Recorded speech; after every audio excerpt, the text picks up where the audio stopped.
예, 청와대 취재기자 연결해서 이번 인사의 배경은 뭔지 좀 더 자세히 짚어보겠습니다. 이서준 기자, 청와대가 임명을 하면서 이제 김상조 신임 정책실장의 강점으로 정무 감각과 소통 능력을 강조했군요. 네, 문재인 대통령은 2018년 마지막 날에 여당 지도부들과 청와대에서 오찬을 했는데요. 이때 경제 실패 프레임이 워낙 강력하게 작동하고 있다.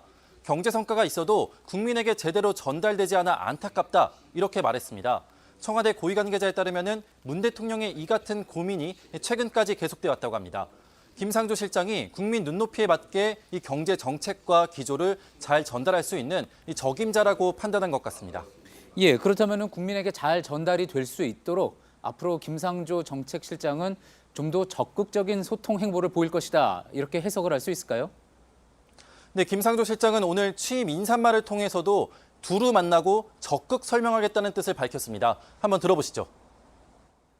국회의 여야 의원님들과 적극적으로 소통하고 그 고견을 정책에 반영하도록 하겠습니다. 다양한 이해관계자들의 목소리를 듣고 국민 모두가 체감하는 성과를 낼 수 있도록 노력하겠습니다. 예. 자, 그런데 정책실장과 경제수석 둘 모두 전임자들이 채 1년을 일하지 않았습니다.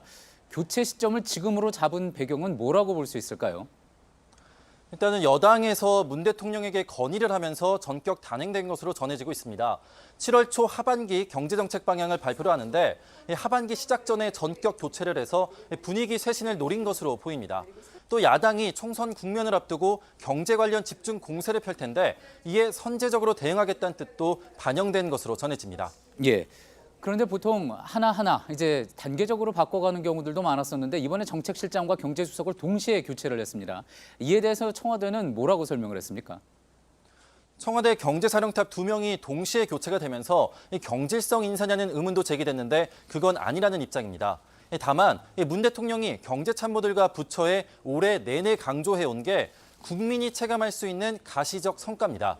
하반기에는 반드시 가시적 성과를 낼 수 있도록 조직을 다잡겠다는 이 강력한 쇄신 메시지를 던진 셈입니다. 예. 신임 경제수석으로는 이호승 기획재정부 차관이 임명이 됐습니다. 발탁된 배경을 좀 설명해 주시죠. 네, 이호승 수석은 2017년 5월부터 지난해 12월까지 청와대 일자리 기획 비서관을 지낸 청와대 1기 참모진 출신입니다.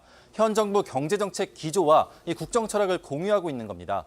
청와대는 이 미중 무역 분쟁 등 대외 경제 불확실성이 커지는 상황인 만큼 이 기재부 1차관에 있으면서 이 거시경제, 국제경제 등을 총괄한 점도 발탁 배경이라고 설명했습니다. 지금까지 청와대에서 JTBC 이서준입니다.